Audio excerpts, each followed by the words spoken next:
my friends, and welcome back to another bookish video. For today's video we will be doing all the fun bookish things. We will be doing a lot of reading, and I specifically want to finish a few series that I am in the middle of. I have some new books to share with you, and I think I will have more new books to share with you because I will be going book shopping in a few days. Also, we'll be meeting up with one of my good friends and fellow booktubers, so stay tuned for that. But the book that I have already started reading is The Traitor by Lynette and Noni. This is the third and final book in the Prison Healer trilogy. So far, so good. I am almost halfway through the book. Well, not really, but we're getting there. So far, so good. I am enjoying the book. One thing about this book is that it has plot twist after plot twist so far. It hasn't allowed me to catch a break, but I'm really enjoying that. And I think we'll have more plot twists as the book moves forward. Also have been mostly listening to the audiobook, and I think that it's making me enjoy the book even more. I just love the narrator. It is so much fun. But before we sit down to continue reading, you all know what we have to do. We need to make a warm cup of tea. So while I will be making my own cup of tea, go ahead and make your own as well, or a cup of coffee, and let's spend the next few cozy bookish days together.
Okay, I have a little comment to make about the book. I don't know how the author has managed to make the MMC Jaren feel like a boring side character. And there is a side character, Adalyn, that feels like he's the MMC. I thought the exact same thing when I was reading the second book. But seriously, the MMC of the book is just there, and the side character is just shining. His personality is shining. His humor, he's clever, his presence is just very strong, while Jaren's is not, to my eyes. If you have read these books, please let me know how you felt about Jaren as an MMC. Did you really feel like a good, strong MMC to you? Not that he's a weak character, but I think it's the way that he's written. He doesn't demand attention, quote unquote demand attention. Not that the character has to demand attention from the FMC or the other characters, but you know, when you read about a good MMC, you're captivated, or about a good character in general, you're captivated and you want to read more about them and their actions and their thoughts. Everything just demands your attention. But with him, he's so lukewarm and so boring. He's not bad. He's not bad. He's just not MMC material. I'm sorry if you love him. Also, there is another character that has reappeared in this third book. I think we didn't see that character in the second book at all, but she was in the first book. So now she has reappeared and we see more of her and more of her true personality, and she's so much fun to read about. She's funny, she's smart, she has an attitude, and she can fight. I just love that character. I don't want to say the name just in case you haven't read the series, and I mean, it's not a mega spoiler, but I don't think that it is right to say her name, because if you have read only the first book, maybe you think that we will not see her again, but we will. Anyways, I'm not giving the name, but I really love her character. Hopefully she won't turn out to be a villain or something. She won't betray us. But I'm having a really good time with this book. Is it giving 5 stars? Not really. But the scenes have such a nice flow, and it doesn't feel slow at all, because I feel like in the previous 2 books there were some parts that felt slow. So far I haven't felt that it is slow at all. We're always doing something, we're always somewhere, we're moving spots, we're meeting new characters, and I'm having a really good time with this book. But yeah, since I don't feel that connected to the MMC, I mean, the FMC is fine, Kiva is fine, she's okay. I like her more than I like Jaren. But all in all, since I'm not that thrilled about our MMC, and I'm not obsessed about Kiva either, I feel like the romance is not really swoon worthy, or, you know, I'm not giggling, I'm not kicking my feet, and I'm not here for it. I mean, good for them if they will end up together, which I'm pretty sure that they will. I mean, Why wouldn't they? But I'm not crazy about the romance. I like everything else. The entire plot, the action, the side characters, how the book is keeping us on our toes. Love the plot twists. But the romance, very lukewarm.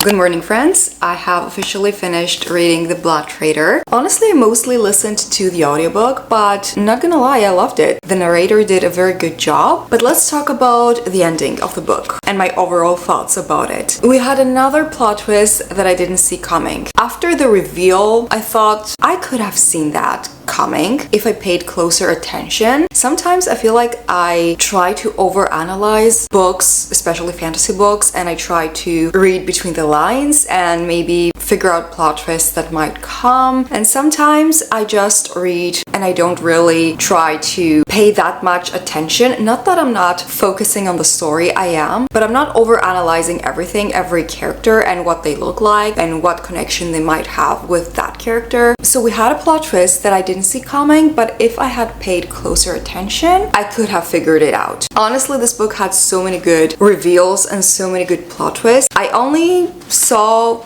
one plot twist coming, I think. Other than that, I was surprised plenty of times. I had such a good time with it. Because at the end of the day, I want to be surprised and I don't want to read between the lines and figure out the plot twist before it comes. Also, I am dying from the heat. When it comes to my rating, I think I am between 4 or 4.25. I think I'm leaning a bit more on 4.25. This series was such a good YA fantasy series. Is it one of my all-time top tier favorite series now? No, it is not. But I loved it nonetheless. I really loved reading about so many of our characters. Actually, no, I loved reading about all of our characters, even though I didn't entirely love all of them. I know I've mentioned so many times that I was not that connected to our two main characters, Kiva and Jaren, but still, I liked them. I loved reading about them. I really did, but they were not two characters that stood out to me. In this book, two other characters really stood out to me. Their names both start with a C. It's a guy and a girl. I don't want to say the names because I don't remember if I have mentioned them in this vlog previously, but I just don't want to give any spoilers. So, there are two characters, one guy, one girl. They shined so bright in this book. They stole the show. But one thing that I noticed is that one of my favorite characters, Nari, I loved her very, very much in the first book. I feel like after the first book, she lost her spark. And not because the character herself did something. I think it was the way that she was written from the second book and onwards. But anyways, I had a lovely time with this book nonetheless. I am highly recommending this series, especially if you are into YA fantasy. But also, if you're not into YA, I don't think that this reads like a super young book. So even if you don't like YA, I think you should give this a go. Maybe download the sample in your e-reader if you have one to check the writing first and the premise of the book to see if you're vibing with it. And then you can commit to getting the physical books. Because honestly, getting new books can be very expensive. And that brings me to the next part of this little clip. I thrifted 2 books because if I can find books that are in a perfect condition, I'm thrifting them. I don't have to have them brand new. There's no need for that. And look at these 2 books. They are 100% brand new. No cracked spines, no damaging. I think that the person who had these never read them, seriously. But I got A Court of Mist and Fury and A Court of Wings and Ruin. I didn't own the physical copies of these 2 books. I had listened to the audiobook before, but I have never read them physically. I think that back in June I got A Court of Thorns and Roses and I did a reread for that, but at some point I might also do a reread for the entire series. But I have mentioned it before in a previous video that I don't know if I am as connected to these characters and this story anymore. Then again, I was never really obsessed with Feyre as a main character. I like her, but she was not my favorite. My favorite was always Nesta, and I also love Cassian and Amren. But maybe because I have in the back of my head that I have so many other books that I'm excited to read, I don't know if I'm really up to rereading those because I also already know what is gonna happen. But then again, I wanted to have them on my bookshelf because I have my top shelf. You cannot currently see it, but I have my top shelf dedicated to Sarah J. Maas. And since I did love this series a lot and it was a series that got me back into fantasy as an adult, I wanted to have these books on my bookshelf. So now I officially own the entire series, but I didn't get A Court of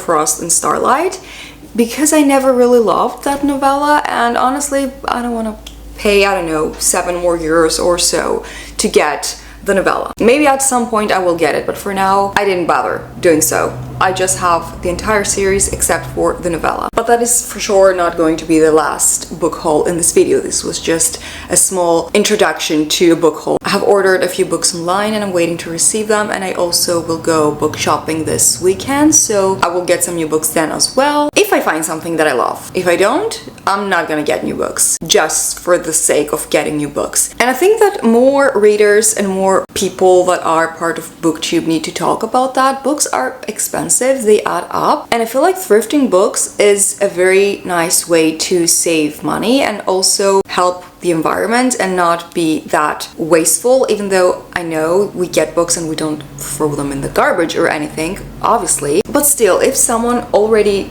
owns brand new books, why should I pay for them full price and get them brand new when I can get them half the price, almost half the price, and get them out of the hands from a person who doesn't want them anymore? It is just a more sustainable way, and it's also more cost efficient for us. And I have been looking at my book cart. It looks pretty empty, it's not that full, but I also try to not get a ton of books all at the same time for the sake of my bank account, and also because I have noticed that there are so many books that I want to read on my Kindle that are part of Kindle Unlimited, and I have a subscription for that, and I feel like I tend to neglect my KU books because I prioritize getting physical copies and reading those and adding more books on my book cart, and that is silly. My book cart doesn't have to be full of books. It's fine if it is semi-full. There's nothing wrong with that. I feel like sometimes we can compare ourselves even for that online. I can see other people online having full book carts, and I say, why is mine empty? Maybe because it's not a priority this month for me to get 10 new books. And also, let's all keep in mind, even for me, that for YouTube, some of us earn some money and we put that money back into our channels, because at the end of the day, you're here to listen to me talk about books, and if I don't show you books, what is the point? Not that I'm getting the books just to show them to you. Even if I stopped filming and I stopped uploading, I would still continue getting new books. But I feel like it is also an advantage, let's say, having also YouTube as a side project that helps you earn money, and you can put that money back into your channel in comparison to people who maybe have just their job and they have just one income and they don't have that extra cash, let's say, that extra money to get new books. I don't know where all this came from. I just wanted to share it with you. Don't feel bad if you cannot buy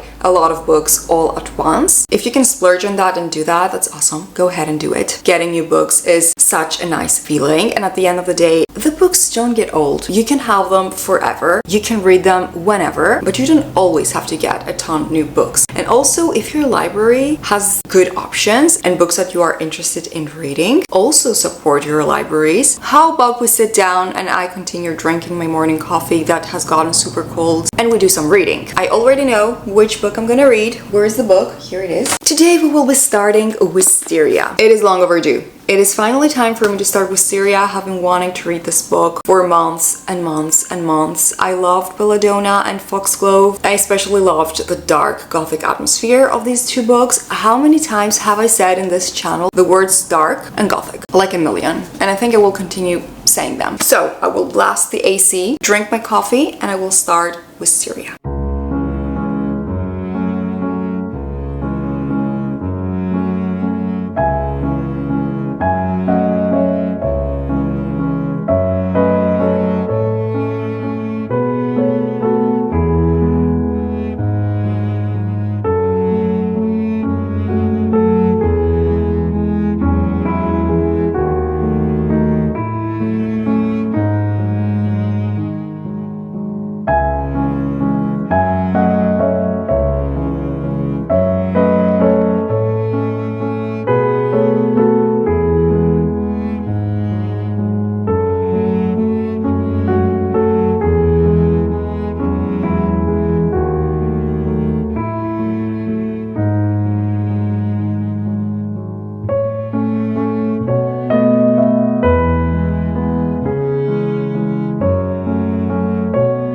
Okay, my first impression, very early impressions. I haven't read almost anything compared to the size of the book. Where are the dark gothic vibes? Why is this so almost colorful? Well, not really, but still it's not the same as the two first books. The energy is different, I just can tell. Well, maybe because the characters are not the same, and I'm really hoping that it will connect to these two characters that this book is about, because so far my feelings are okay. I need it to be darker, and if we had also a few more scenes with Signa, that would be lovely. Anyways, let's continue reading. Obviously without listening to that playlist that I started listening to, because I cannot read when listening to songs with lyrics, only instrumentals. But I love listening to book playlists and think about the characters and make scenarios in my head. I love doing that, but not when I am reading. So let's continue. Alright friends, good morning. Today is a very exciting day because I'm meeting up with my good friend Kass. She's also a booktuber. She uploads bookish videos here on YouTube. We have been watching each other's channels for over a year now, and it's finally time that we meet. She's currently visiting Greece and I couldn't be more excited. We're gonna have a bookish girls' day out in the city. You know, we're gonna be book shopping and we will go to a book coffee shop. Hopefully I have one in mind. Before I leave, I want to give you a Wisteria update. This book has been getting better and better. I love the banter between the two main characters. I thought that I wouldn't be that excited reading about them, but I'm having such a good time. The writing, as always, is stunning. The descriptions, the dialogues, the inner thoughts of our main character, everything is perfect. We also had a little bit of Signa and death in one chapter, which also, that chapter, it gave me Belladonna flashbacks. Even though the book itself has started feeling darker as well, and maybe the best word to describe it would be colder. It's not exactly as dark and eerie as Belladonna and Foxglove were, but it's still not a colorful and warm and sunny book. The author has still managed to reflect this new character's personality and style in this book without making it too, I don't know, summery and colorful and over the top, because I am reading the series to get those darker vibes. I'm also listening to some of the chapters in an audiobook form, and the narrator has done such a fantastic job with changing up the voices for each character. She even does the male voices so perfectly. It feels like a man is speaking in my head. And also the part that I have stopped now. It is a freaking winter wonderland. Hot chocolates are being described and sleigh rides and the most magical places. This book does take place during late autumn, but still, it feels like a winter wonderland at the current part of the book that I am. So this is my update for Wisteria. We'll go ahead and take my bag, wear my shoes, and head out the door. And I will see you once I meet up with Kass, because of course you're coming along.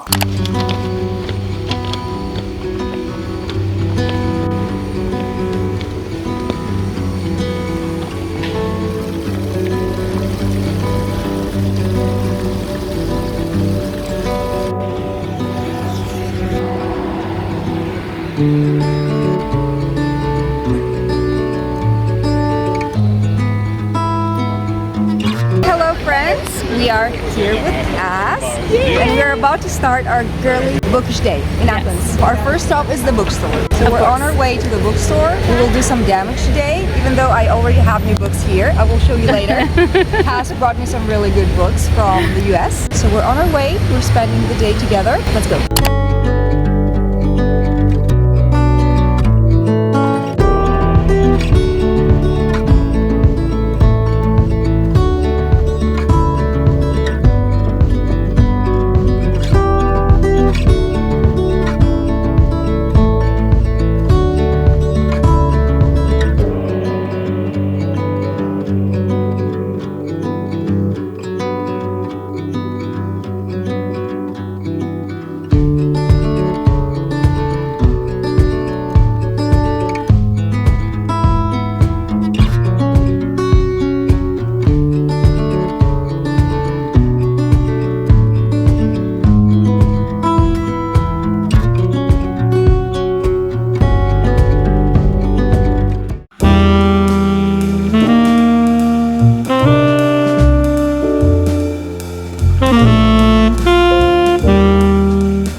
friends, I am back home. I might look tired and oily and disheveled and everything, which is true. Everything is true. I feel like I am ready to fall asleep. We had the best time with Kass. We walked a lot, we talked, we had great coffee and desserts. It was a perfect bookish girly day, and I cannot wait for her to come back so I can see her again. And she also brought me a ton of gifts. She's the best, and she knows me because every single gift that she got me is things that I wanted, things that I have mentioned in videos. She gets me. Everything is so thoughtful. She also got me books, which I will save for last. Let's start with the other things that she got me. First of all, my gifts were all in this tote bag. How freaking beautiful and adorable is this tote bag? I only have like a beige tote bag, which I carry around. Now I will have this cute, perfect girly tote bag. She knows how much I love Friends, and look what she got me.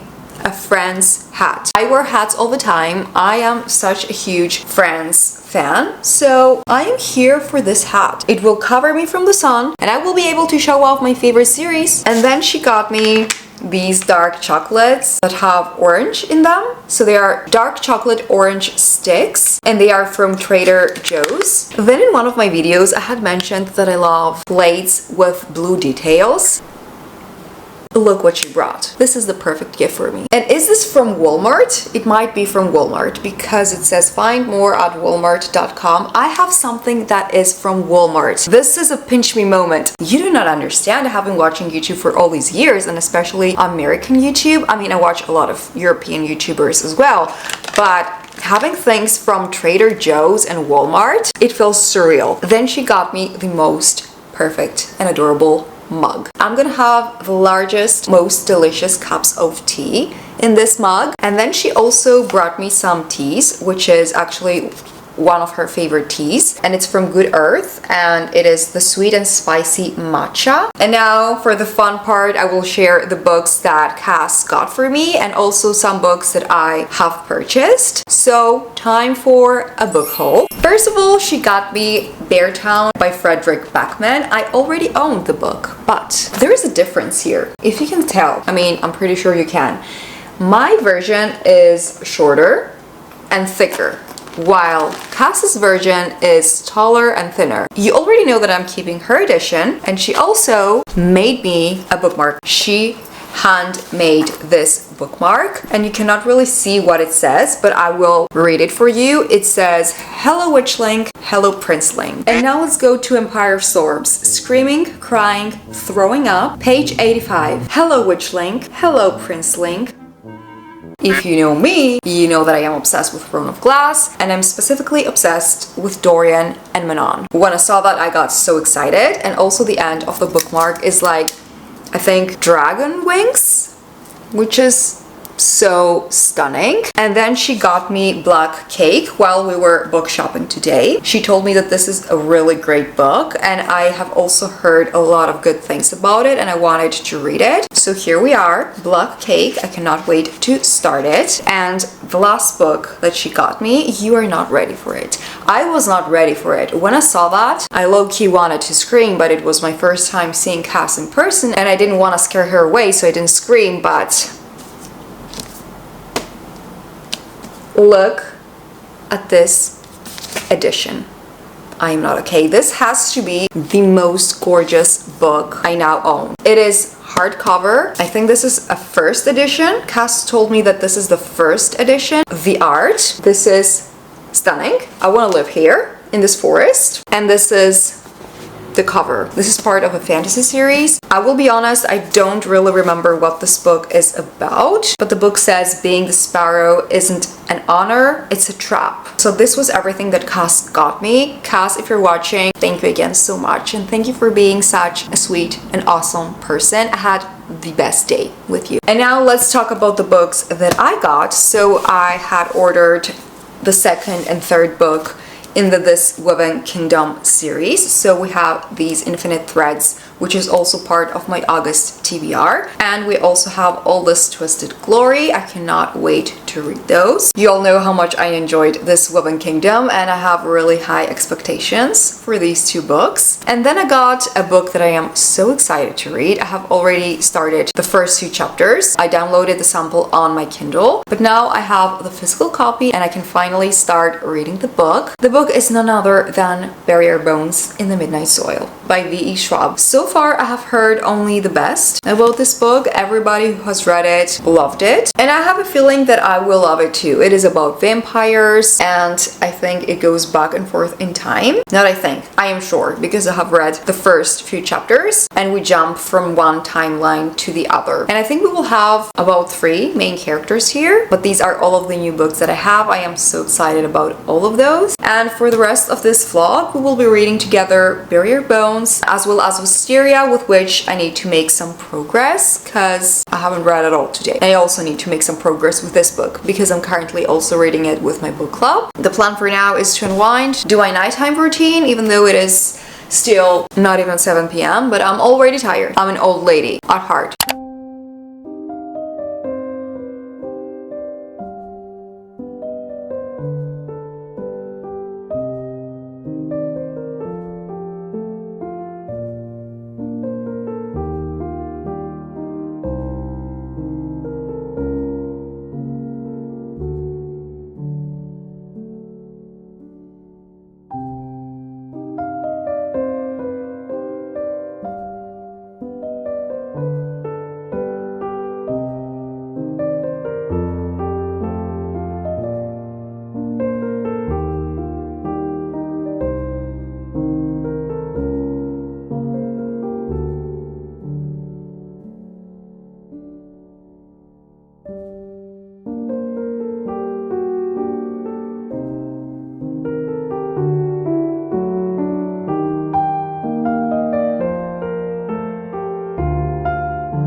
I've been having the laziest Sunday ever. I have only been reading today and watching YouTube videos. I also cooked pasta bolognese, so that's why you see the pans and pots. But I needed to get my booty off the couch for a moment. Actually, I was laying in bed for a good few hours. So before I sit back down on the couch, I thought about making a cup of tea, and I would love to try the new tea that Kass got me, the Good Earth one, the sweet and spicy matcha. So before I sit back down and I give you some reading updates, we're gonna try this. We will make this tea. I think I can smell it. And it smells really nice. And I will of course listen to some music. Fozia released a new song and she's one of my favorite artists ever. And I have been listening to that song on repeat. Also the music video, it is stunning. Vertigo in your arms. 1 second you hear me, lock me up and close the door when it rains. Maybe it's my friend. I've been waiting for the sunset, waiting on a sorry, but you're not a sorry.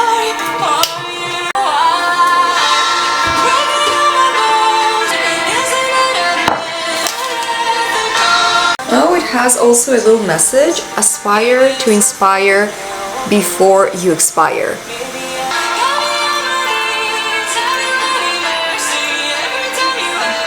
This part with a violin, insane. Also have been listening to this song called Wisteria by Traitor, and you know it's the official soundtrack for Wisteria, the book, for me. You know that I do that. I pair songs with books.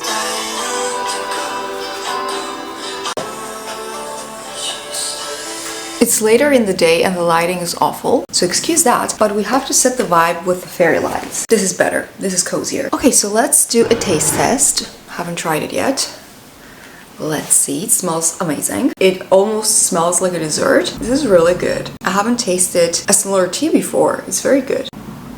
Okay, let's get comfy. You can also grab a cup of tea or a coffee, depending on the time that you're watching this video. And let's go ahead and talk about my current reads. So, Bury Our Bones and Wisteria. I have made some progress in both of these, mostly in Wisteria. So let's talk about Wisteria first. I thought that I loved Signa and Death, the couple in our first two books, and I never thought that I would love this couple that we follow in this book more. But I do. I love them more. The tension, the banter, they are perfect for each other. It has been so much fun reading about them. And we also had a little twist at the part that I'm at, and I'm still waiting to learn more about that twist. I think we will have a few more intense scenes to fight off maybe the last villain. And now when it comes to Bury Our Bones in the Midnight Soil, I think that I was having the absolute best time with this book, and I was so immersed up to page 100 and something. Now I am on page 156, and for the past few pages I think that I'm slightly losing my interest. Not that it's super boring and I want to DNF it or anything, not at all, but I feel like the book suddenly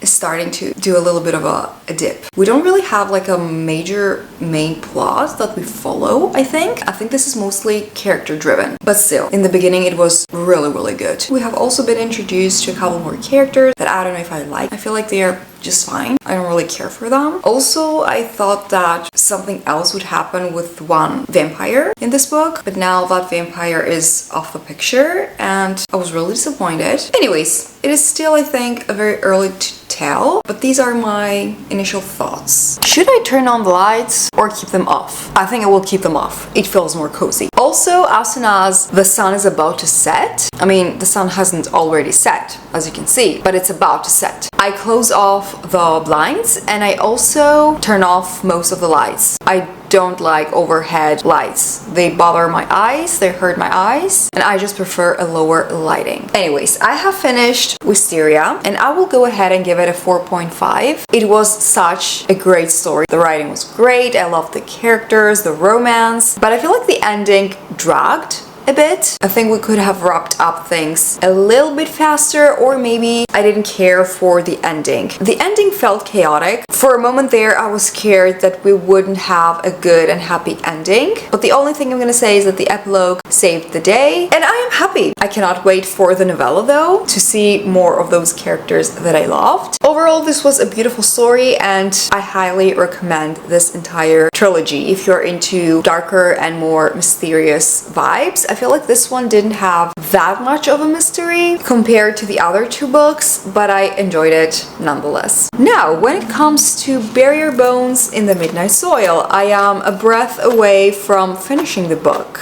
And I have to say, the book started so strong, I was mesmerized, I was pulled into the story. But then, like I mentioned in my previous clip, after 100 or so pages, the story felt a bit slower. Now, we did already have a ton of great scenes, the writing continues being amazing, but this is definitely a very character-driven book, and there is not much happening. At the same time, stuff is happening. Our characters are moving and are doing things, but nothing major is happening. And also, I think that I feel unsatisfied when it comes to their relationships in this book. But then again, what did I expect? This is about vampires and about toxic vampires. My favorite character has to be Sabine, and I really want to see what will happen with her. And the interesting thing about this one is that the vampires, we all know that they are immortal and they live on forever if they're not killed or anything like that. But in this story, the book shows that they are not really immortal because they start rotting from within. They start becoming insane in a way, and they lose their true selves and the character that they used to have. have. It feels like the bloodlust is muting everything else for them, every other feeling and their logic, and they are just driven by their bloodlust and being killers and also possessive, very possessive. I'm not really making sense here, but if you read the book, you will get what I mean. Anyways, I will try to finish up the book, not tonight, maybe tonight or tomorrow, we will see. But as soon as I finish it, I will let you know my final thoughts.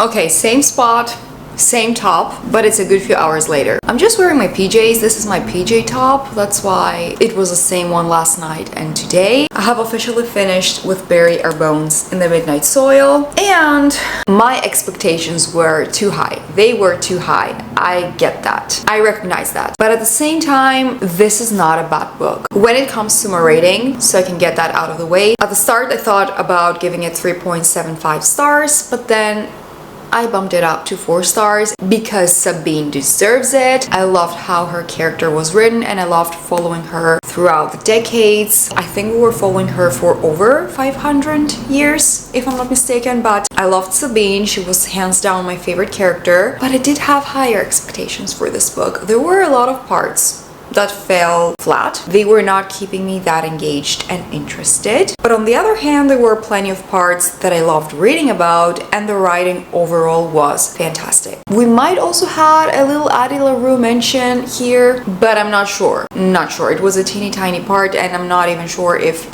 that's true or if I am imagining things. The fact that the story focuses on female rage and revenge, living free and being unapologetically yourself was fantastic. I loved reading about that. I love how the book focused on women that didn't want to walk the conventional path where you need to get married and have kids, and that's pretty much it. That was really good. Also, we had some really good satisfying scenes here, especially one with Sabine, that she takes revenge. I don't want to say more. And I think I mentioned that also last night, that in this story, vampires cannot just live forever happily and freely because they can go crazy and they rot from within. That was also very nice to read about, but I just cannot close my eyes to the fact that there were scenes that were not that interesting and that the book was feeling like it was dragging, and it could have been a bit shorter. We could have cut out a few scenes, or maybe if they were written somehow a bit differently, even though I loved the writing, but at the same time, at some points the book was not keeping me engaged. The same thing happened with Adalyn, but it's a good solid 4-star read for me. I do recommend it. You might love it because I know that a lot of people gave it 5 stars and they are head over heels about this book. And the story, really, the theme, everything is so